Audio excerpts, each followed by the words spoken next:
Hello बच्चों, let's read this question. The question says, in presence of peroxide, hydrogen chloride and hydrogen iodide do not give anti-Markovnikov addition to alkenes because option A both are highly ionic, option B is one is oxidizing and other is reducing, option C is one of the steps is endothermic in both the cases, and option D all the steps are exothermic in both the reactions.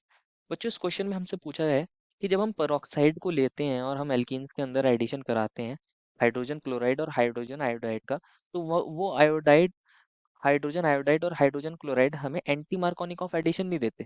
क्यों नहीं देते, उसका हमें reason बताना है। तो first of all बच्चों बात करते हैं इस क्वेश्चन में हमारे की कंसेप्ट के बारे में। और की कंसेप्ट क्या होगा बच्चों हमारे पास? Markovnikov of addition and anti Markovnikov of addition. अगर हम बात करें हमारे पास क्या होगा की concept? Markovnikov of addition and anti Markovnikov of addition. अब इन दोनों एडिशन को अगर हम समझ लेंगे तो हमें समझ आ जाएगा कि हमारे पास ऐसा क्यों हो रहा है कि हाइड्रोजन आयोडाइड और हाइड्रोजन क्लोराइड हमें एंटी मार्कोनिक ऑफ एडिशन नहीं देते। Anti Markovnikov of addition, Markovnikov of addition. अगर बच्चों हम बात करें हमारे पास मार्कोनिक ऑफ एडिशन की और एंटी मार्कोनिक ऑफ एडिशन की, दोनों हमारे पास अलग अलग होते हैं। अब होता क्या है हमारे पास मार्कोनिक ऑफ एडिशन में, हम जनरली दोनों के अंदर कराते क्या है, जो हम मार्कोनिक ऑफ एडिशन के अंदर क्या करते हैं, एल्कीन्स के अंदर, एल्कीन्स के अंदर हम क्या ले लेते हैं, हम यहाँ पे हेलोजन एसिड्स को ले लेते हैं। हेलोजन एसिड्स को फॉर एग्जांपल HX, जहाँ H हाइड्रोजन है और X हेलोजन है। और अब हम क्या करें एंटी मार्कोनिक ऑफ एडिशन के अंदर, एंटी मार्कोनिक ऑफ के अंदर भी हम ले लेते हैं बच्चों एल्कीन, एल्कीन को ले लेते हैं। और इस बार हम हेलोजन एसिड को भी ले लेते हैं और यहाँ पेरोक्साइड्स को भी ले लेते हैं, पेरोक्साइड्स को भी ले लेते हैं। तो दोनों में हमारे पास अलग अलग है। एल्कीन्स के साथ सिर्फ हेलोजन एसिड को लोगे तो मार्कोनिक ऑफ एडिशन होता है, और एल्कीन्स के साथ हेलोजन एसिड के साथ साथ पेरोक्साइड को ले लेते हो तो बच्चों वहाँ एंटी मार्कोनिक ऑफ एडिशन हो जाता है। अगर हम बात करें मार्कोनिक ऑफ एडिशन की, मार्कोनिक ऑफ एडिशन की, मार्कोनिक ऑफ एडिशन की, इसके अंदर क्या होता है, ये कहता है बच्चों कि आपके पास जो आपका अनसिमेट्रिकल एडेंडम है जिसको आप ऐड कर रहे हो, जैसे कि यहाँ हम हेलोजन एसिड को ऐड कर रहे हैं, तो उसके अंदर जो प्रोटॉन होता है, उसके अंदर जो प्रोटॉन होता है वो उस डबल बॉन्डेड कार्बन के ऊपर ऐड होगा, उस डबल बॉन्डेड कार्बन के ऊपर ऐड होता है जिसके पास ज्यादा हाइड्रोजन होंगे, which has which has more number of hydrogen, which has more number of hydrogen, जिसके पास ज्यादा हाइड्रोजन होंगे। और एंटी मार्कोनिकॉफ क्या कहता है, एंटी मार्कोनिकॉफ क्या कहता है, बिल्कुल इसका अपोजिट, बिल्कुल इसका अपोजिट। अगर हम एंटी मार्कोनिकॉफ एडिशन की बात करें तो ये हमारे पास एंटी मार्कोनिकॉफ रूल की हेल्प से ऐड होता है, और ये कहता है कि प्रोटॉन आपके पास उस डबल बॉन्डेड कार्बन के ऊपर ऐड होगा, उस डबल बॉन्डेड कार्बन के ऊपर ऐड होता है, उस डबल बॉन्डेड कार्बन के ऊपर ऐड होता है which has less number of H, which has less number of H, जिसके पास क्या होंगे, हमारे पास कम हाइड्रोजन होंगे, उस वाले डबल बॉन्डेड कार्बन के ऊपर ऐड होता है। तो ये एंटी मार्कोनिक ऑफ एडिशन होता है। इसको बच्चों हम समझ लेते हैं हमारे एग्जाम्पल से। एक हम एग्जाम्पल्स ले लेते हैं, हम एग्जाम्पल्स ले लेते हैं। कंसिडर करिए कि हमारे पास क्या हो रहा है, हमने एक एल्कीन ले लिया CH3, या सिंपली ले लेते हैं एक एल्कीन को RCH CH2 ले लेते हैं। हमने मान लीजिए एक एल्कीन ले लिया RCH डबल बॉन्ड CH2, और हमने इस बार सिर्फ HBr को ऐड कर रहे हैं। किसको ऐड कर रहे हैं, HBr को ऐड कर रहे हैं। यहाँ हमारे पास क्या होगा, अगर आप देखोगे इस वाले डबल बॉन्डेड कार्बन के पास कितना हाइड्रोजन है, 1, और इसके पास 2 हाइड्रोजन है। तो ये कहता है हमारा यहाँ पर सिंपली हमने HBr को लिया है, सिंपली HBr को लिया है, और हमने यहाँ कोई पेरोक्साइड नहीं लिया, तो हमारे पास मार्कोनिक ऑफ एडिशन देखने को मिलेगा। ये कहेगा कि जो आपका ये प्रोटॉन है, हाइड्रोजन है H+ और Br नेगेटिव का प्रोटॉन है H है, ये कहेगा कि जो प्रोटॉन है वो उस डबल बॉन्डेड कार्बन के ऊपर ऐड होगा जिसके पास ज्यादा हाइड्रोजन है। और हमारा जो यहाँ हमारा Br नेगेटिव है, Br नेगेटिव उस डबल बॉन्डेड कार्बन के पास ऐड होगा जहाँ हमारे पास कम हाइड्रोजन है। तो यही तो होगा हमारा मार्कोनिक ऑफ एडिशन। तो हमारा प्रोडक्ट क्या बनता है यहाँ पे, RCH, और यहाँ CH2 की जगह CH3, और यहाँ आ गया होगा Br। तो ये मार्कोनिक ऑफ एडिशन होता है। दूसरा था बच्चों हमारे पास एंटी मार्कोनिक ऑफ एडिशन। अब एंटी मार्कोनिक ऑफ एडिशन की कंडीशन क्या है कि आप कोई पेरोक्साइड ले लो इस बार हमारे हेलोजन एसिड्स के साथ। तो होना क्या चाहिए अब हमारे पास, ये कहता है कि आपका जो प्रोटॉन है, आपका प्रोटॉन उस डबल बॉन्डेड कार्बन के पास जाएगा जिसके पास कम हाइड्रोजन है। तो अब कम हाइड्रोजन किसके पास थे, इसके पास थे, कम हाइड्रोजन इस वाले हाइड्रोजन के पास थे। तो अब हमारा जो ये प्रोटॉन है ये इधर जाएगा, तो Br किसके पास जाएगा, Br इस वाले कार्बन के ऊपर ऐड हो जाएगा। प्रोडक्ट क्या बन जाता है हमारे पास, RCH2, और यहाँ बन जाएगा CH2Br। तो ये प्रोडक्ट देखने को मिलता है। एक होता है हमारे पास मार्कोनिक ऑफ एडिशन, ये वाला मार्कोनिक ऑफ एडिशन है, ये हमारे पास एंटी मार्कोनिक ऑफ एडिशन है। अब क्वेश्चन ने हमसे पूछा है कि हमारे पास HI और HCl के केस में ऐसा देखने को क्यों नहीं मिलता। बच्चों अगर हम बात करें हमारे पास एच आई और एच सी एल की, तो हमारे पास एच आई और एच सी एल की केस में क्या देखने को मिलता है, अगर आप इसके अंदर एच सी एल को ऐड करते हो, और अगर आप इस बार एच सी एल को किसके साथ ले लो, पर के साथ ले लो, पर के साथ ले लो, दोनों केसेस में मार्कोनिक ऑफ एडिशन देखने को मिलता है। हमारे पास एक ही प्रोडक्ट बनता है, आर सी एच, और यहाँ पर सी एल और ये सी एच थ्री, ये मार्कोनिक ऑफ एडिशन देखने को मिलता है। यहाँ पे एंटी मार्कोनिक ऑफ एडिशन वाला प्रोडक्ट देखने को नहीं मिलता, ये नहीं बनता, यही बनता है। यही बनता है, चाहे आप HCl विद peroxide लो या HCl विद क्या ले लो, सिंपली HCl ले लो, तो एक ही देखने मिलता है। सिमिलरली अगर आप HI को ले लेते हो, HI को सिंपली लो या HI को peroxide के साथ लो, HI को peroxide के साथ लो, तब भी आपके पास सिर्फ यही वाला प्रोडक्ट देखने को मिलता है। हमारे पास कौन सा वाला बच्चों, मार्कोनिक ऑफ एडिशन, जिसमें आयोडीन यहाँ आ जाता है और हमारा CH3 ये बन जाता है, ये प्रोडक्ट बनता है। यहाँ पर ये वाला प्रोडक्ट नहीं बनता, एंटी मार्कोनिक ऑफ प्रोडक्ट नहीं बनता, ये नहीं बनता। क्वेश्चन ने हमसे यही पूछा है कि ऐसा क्यों हो रहा है, क्यों हो रहा है ऐसा। तो इसका रीजन छुपा है इसके मैकेनिज्म में, इसका रीजन छुपा है इसके मैकेनिज्म में। अगर मैं इसकी जनरल मैकेनिज्म की बात करूं तो एक्चुअल में हो क्या रहा है इसके अंदर, इसके मैकेनिज्म की बात करते हैं। मैकेनिज्म, तो मैकेनिज्म की बात करें बच्चों, तो होता क्या है इसके अंदर, अगर हम बात करें, हमारे पास फर्स्ट स्टेप के अंदर होता है इनिशिएशन। इनिशिएशन होता है तो इनिशिएशन, इनिशिएशन के अंदर क्या होता है, मान लीजिए हमने पेरोक्साइड ले लिया, पेरोक्साइड मान लीजिए हमने यहाँ बेंजोइल पेरोक्साइड ले लिया, बेंजोइल पेरोक्साइड ले लिया। बेंजोइल पेरोक्साइड क्या होता है बच्चों, हमारे पास C6H5COO और इसका होल ट्वाइस, ये ले लिया। तो होता क्या है हमारे पास, अगर बात करें हमारे पास एंटी मार्कोनिक ऑफ एडिशन की, एंटी मार्कोनिक ऑफ एडिशन का मैकेनिज्म की बात कर रहे हैं, एंटी मार्कोनिक ऑफ एडिशन के मैकेनिज्म की बात कर रहे हैं। तो अभी हमने देखा सिर्फ HBr देता है इसको, HCl और HI नहीं देते, और हमें इसी का रीजन बताना है।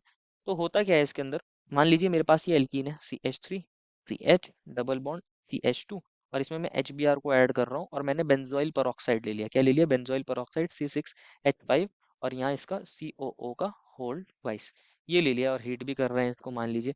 तो अब हमें बताना है कि यहाँ पे हमारा प्रोडक्ट क्या बनेगा। तो मैंने बताया था हमारे पास एंटी मार्कोनिक ऑफ एडिशन होता है, प्रोटॉन उस डबल बॉन्डेड कार्बन के पास जाएगा जिसके पास कम हाइड्रोजन होंगे, तो हमारे पास ये प्रोडक्ट बन जाता है CH3 CH2 CH2 Br। तो अब इसका मैकेनिज्म को समझते हैं।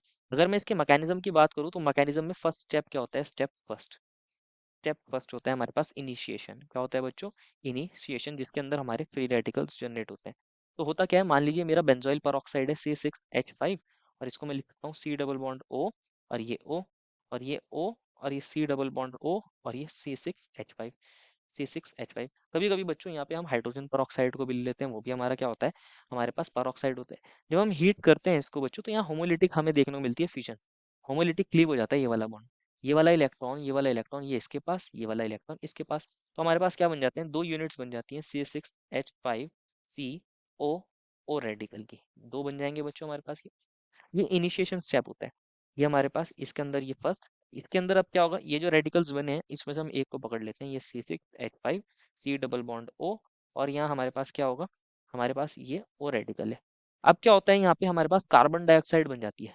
ये वाला जो इलेक्ट्रॉन है, ये वाला इलेक्ट्रॉन ये हमारे C6H5 के ऊपर, ये वाला इलेक्ट्रॉन यहाँ पे, और ये वाला इलेक्ट्रॉन यहाँ पे, तो हमारे पास क्या बन जाएगा, CO2 गैस बन जाएगी, CO2 गैस बन जाएगी, साथ में यहाँ बन जाएगा C6H5 रेडिकल, C6H5 रेडिकल, और साथ में यहाँ CO2 गैस बनती है जो एस्केप कर जाती है, जो गैस है एस्केप कर जाएगी इजीली। अब क्या होगा हमारे पास थर्ड के अंदर, ये हमारे पास थर्ड के अंदर इनिशिएशन ही चल रहा है बच्चों। हमारे पास ये C6H5 रेडिकल है, C6H5 रेडिकल, ये C6H5 रेडिकल है। अब हमारे पास HBr तो है ही, हमने HBr को लिया, ये H है ये Br है। ये HBr के अंदर क्या करा देता है, हमारे पास होमोलिटिक क्लीवेज करा देता है। यहाँ से का अपना इलेक्ट्रॉन लेके चलता है, और यहाँ से C6H5 का इलेक्ट्रॉन मिलके बॉन्ड बना लेते हैं, और साथ में यहाँ Br रेडिकल जनरेट हो जाता है, Br के ऊपर इलेक्ट्रॉन चले जाएगा, तो हमारे पास C6H6 बन जाता है, दैट इज बेंजीन। साथ में यहाँ Br रेडिकल जनरेट होता है। तो ओवरऑल ये Br रेडिकल हमारी फर्दर रिएक्शन करता है, इसी का यहाँ इनिशिएशन सबसे इंपॉर्टेंट है। तो यहाँ Br रेडिकल का इनिशिएशन हो रहा है, इनिशिएशन। अब होता है हमारे पास प्रोपेगेशन। क्या होता है बच्चों, प्रोपेगेशन, प्रोपेगेशन, और इसके अंदर दो स्टेप्स होते हैं। कितने स्टेप्स होते हैं, टू स्टेप्स होते हैं। अब इन दोनों स्टेप्स को समझते हैं, ये बहुत ज्यादा इंपॉर्टेंट है, बहुत ज्यादा इंपॉर्टेंट स्टेप है प्रोपेगेशन वाला, इंपॉर्टेंट स्टेप, इंपॉर्टेंट, याद रखना बच्चों, बहुत इंपॉर्टेंट स्टेप है प्रोपेगेशन। होता क्या है अब हमारे पास, ये हमारे पास जो हमने एल्कीन ले ली थी CH3CH, और ये डबल बॉन्ड CH2, ये एल्कीन थी बच्चों। अब हमारे पास जो ये Br रेडिकल बना है, ये इसके पास जाएगा और इसके अंदर क्या करा देगा, होमोलिटिक क्लीवेज। इस तरीके से ये क्लीव कराता है कि ये उसके साथ बॉन्ड बना ले CH2 के साथ, और यहाँ more stable free radical generate हो जाता है, दैट इज CH3 CH, और ये CH2 और Br आ जाएगा। ये सेकेंडरी रेडिकल है, ज्यादा स्टेबल होता है, सेकेंडरी रेडिकल है, और ये मोर स्टेबल होता है, मोर स्टेबल, मोर स्टेबल होता है कंपैरेटिवली। प्राइमरी रेडिकल भी बन सकता था लेकिन वो लेस स्टेबल होते हैं, या सेकेंडरी रेडिकल बनता है जो ज्यादा स्टेबल होते हैं बच्चों। तो अब क्या होगा, सेकेंडरी रेडिकल बन गया है हमारे पास, ये रेडिकल्स हमारे पास ज्यादा स्टेबल इसलिए होते हैं सेकेंडरी रेडिकल, क्योंकि यहाँ ज्यादा हाइपर कॉन्जुगेशन होता है इसलिए स्टेबल होता है। अब क्या होगा, सेकंड स्टेप इसके अंदर जो प्रोपिगेशन के अंदर ही है, ये जो हमारा रेडिकल बना है CH3 CH, और ये रेडिकल था, यहाँ हमारे पास CH2 Br था। अब हमारे पास एक और HBr का मॉलिक्यूल होगा, वहाँ पे एक ही मॉलिक्यूल थोड़ी होगा। अब ये H और ये Br, ये Br का इलेक्ट्रॉन यहाँ, और ये H अपना इलेक्ट्रॉन देता है, और ये CH अपना इलेक्ट्रॉन देता है, ये दोनों बना लेते हैं बॉन्ड। क्या बना लेते हैं, बॉन्ड बना लेते हैं। तो क्या बन जाएगा हमारे पास, CH3, और ये CH की जगह क्या हो जाएगा, CH2 और CH2 Br, और साथ में बनता है यहाँ Br रेडिकल, Br रेडिकल। तो यही तो हमारा कौन था बच्चों, प्रोडक्ट था, यही हमारा प्रोडक्ट था। तो ये दो स्टेप होते हैं प्रोपेगेशन के अंदर, लेकिन यहाँ Br रेडिकल भी बन रहा है। तो अब हम लास्ट में क्या करते हैं, टर्मिनेशन करते हैं, टर्मिनेशन करते हैं, टर्मिनेशन, टर्मिनेशन। फर्स्ट हुआ था इनिशिएशन, सेकंड हुआ था बच्चों हमारे पास क्या, स्टेप सेकंड के अंदर हमने देखा था, स्टेप सेकंड के अंदर हमारा प्रोपेगेशन चल रहा था, स्टेप सेकंड के अंदर, जिसके अंदर फर्दर दो स्टेप्स है। एंड लास्ट स्टेप क्या होता है, स्टेप थर्ड हमारे पास टर्मिनेशन, टर्मिनेट कर देते हैं। हमारे पास टर्मिनेशन के अंदर अलग अलग पॉसिबिलिटीज हो सकती है। मान लीजिए दो Br रेडिकल मिलके आपस में बॉन्ड बना लें और ये दे दें हमें Br2 दे सकते हैं। हो सकता है हमारे पास ये जो दो बने थे हमारे पास रेडिकल CH3 CH रेडिकल, और ये CH2 और Br, इसकी दो यूनिट्स आपस में कंबाइन कर दें। मान लीजिए एक और CH3 CH, ये रेडिकल, और ये CH2 Br, ये दो यूनिट्स आपस में कंबाइन करके बॉन्ड बना लें आपस में। तो ये बन सकता है हमारे पास CH3 CH CH2 Br, और यहाँ बॉन्ड बना लिया इसने किसके साथ, CH3 CH CH2 Br। ये हो सकता है हमारे पास क्या बच्चों, हमारे पास हो सकता है कि हमारे पास ये जो CH3 CH और ये रेडिकल बना था CH2 Br, इसके पास कौन आ जाए, इसके पास यहाँ पे हमारे पास Br रेडिकल आ जाए, तो साइड प्रोडक्ट्स बन जाते हैं। यहाँ पे Br रेडिकल बॉन्ड बना ले, Br रेडिकल बॉन्ड बना ले, या हमारे पास Br आ जाए और ये CH2 Br बन जाए। तो साइड प्रोडक्ट्स बन रहे हैं, साइड प्रोडक्ट्स बनते हैं यहाँ पे। तो मेन हमारे पास होता है प्रोपेगेशन का स्टेप। अगर हम बात करें प्रोपेगेशन स्टेप की, बहुत इंपॉर्टेंट होता है। अब हम बात समझते हैं कि हमारे पास जो हो रहा था, हमारा जो HI और HCl क्यों नहीं दे रहे थे, और HBr हमारा क्यों देता है, ये एक्सपेरिमेंटल डाटा होता है बच्चों, इसको ध्यान से समझना है, एक्सपेरिमेंटल डाटा। यहाँ हम लिखते हैं एक्स इन एच एक्स, एक्स कौन है HX के अंदर हमारे पास, और ये डेल्टा H की बात कर रहे हैं, ये किसके अंदर है, इन किलो जूल पर मोल, इन किलो जूल पर मोल। तो बच्चों जो हमारे पास प्रोपेगेशन वाला स्टेप था, उसके अंदर जो हमने फर्स्ट स्टेप देखा था, जिसमें हमारा एक्स रेडिकल आता है, Br रेडिकल आता है, और हमारे एल्कीन के अंदर ऐड हो जाता है EH और CH3 हमने लिया था। और जब ये ऐड हो रहा था तो हमारे पास ये बन रहा था, ये बनता है XCH2 CH रेडिकल और CH3, ये बन रहा था। एंड हमारे पास सेकंड स्टेप क्या था, सेकंड स्टेप क्या था, XCH2 CH रेडिकल और CH3 था बच्चों, यहाँ पे CH3 था। और इसमें हम क्या ऐड कर रहे थे, HX को ऐड कर रहे थे, जैसे हमने HBr को ऐड करा था। तो हमें क्या देखने को मिला था, XCH2 CH2 और CH3, और साथ में यहाँ X रेडिकल बनता है, यही बनता है। तो अगर हम बात करें X की, हेलोजन की, ऐसा देखा जाता है एक्सपेरिमेंटली बच्चों कि अगर हमारे पास हेलोजन फ्लोरीन हो, कौन हो बच्चों, फ्लोरीन हो, तो ये जो स्टेप होता है स्टेप वन प्रोपेगेशन वाला, ये प्रोपेगेशन वाले स्टेप्स हैं दोनों बच्चों, प्रोपेगेशन के स्टेप्स हैं, प्रोपेगेशन वाले दोनों स्टेप्स हैं। तो जो प्रोपेगेशन वाला स्टेप फर्स्ट होता है, इसके लिए जो वैल्यू आती है डेल्टा एच की आती है 209, और हमारे पास यहाँ पर वैल्यू आती है 159। अगर हम यहाँ पर बच्चों क्लोरीन को ले लेते हैं, क्लोरीन को ले लेते हैं, तो यहाँ वैल्यू आती है -101 किलो जूल पर मोल, और यहाँ पर आती है 27, सेकंड स्टेप के लिए 27 किलो जूल पर मोल आती है। लेकिन अगर हम वहीं ब्रोमीन को लेते हैं, तो हमारे पास यहाँ पर भी -42 किलो जूल पर मोल आती है, और यहाँ -37 किलो जूल पर मोल आती है। और अगर हम बात करें हमारे पास आयोडीन की, तो यहाँ हमारे पास 12 किलो जूल पर मोल आती है, और यहाँ हमारे पास -104 किलो जूल पर मोल आती है। तो ये एक्सपेरिमेंटल वैल्यूज होती हैं। अगर हमारे पास डेल्टा एच नेगेटिव होता है तो एक्सोथर्मिक प्रोसेस होता है। अगर हम बात करें डेल्टा एच अगर नेगेटिव होगा, नेगेटिव, तो प्रोसेस कैसा होता है, एक्सोथर्मिक होता है। एक्सोथर्मिक में एनर्जी रिलीज होती है, आपको एनर्जी प्रोवाइड नहीं करनी होती, एनर्जी रिलीज होती है। अगर डेल्टा एच की वैल्यू पॉजिटिव होती है, पॉजिटिव होती है, प्रोसेस कैसा होता है, एंडोथर्मिक। कैसा होता है, एंडोथर्मिक, एंडोथर्मिक में आपको एनर्जी देनी पड़ती है रिएक्शन कराने के लिए, जबरदस्ती आपको एनर्जी देनी पड़ती है।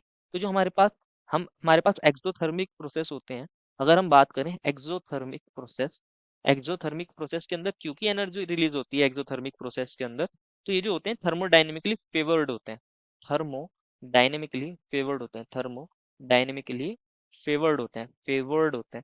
लेकिन हमारे पास एंडोथर्मिक नहीं होते, हमारे पास एंडोथर्मिक नहीं होते, क्योंकि अगर आप देखोगे हमारे पास क्लोरीन के केस में क्या है, ये वाला स्टेप कैसा है, एंडोथर्मिक है, एंडोथर्मिक है। अगर आप क्लोरीन के केस में देखोगे यहाँ +27 आ रही है, दैट मीन सेकंड स्टेप क्या है, एंडोथर्मिक है। एक स्टेप एक्सो है, दूसरा एंडो है। थर्ड स्टेप देखोगे ब्रोमीन के केस में दोनों नेगेटिव है। बोथ स्टेप्स कैसे हैं, ये भी एक्सोथर्मिक है, ये भी एक्सोथर्मिक है, एक्सोथर्मिक, ये वाला भी एक्सोथर्मिक है। कैसा है बच्चों, एक्सोथर्मिक, एक्सोथर्मिक। और यहाँ हमारे पास कैसे थे फ्लोरीन और इसके अंदर, हमारे ये वाले दोनों स्टेप एंडोथर्मिक थे और बाकी दो स्टेप एक्सोथर्मिक थे। एंड आयोडीन के केस में अगर आप देखोगे, ये वाला स्टेप, एक स्टेप ऐसा है जो एंडोथर्मिक है। कैसा है, एंडोथर्मिक है।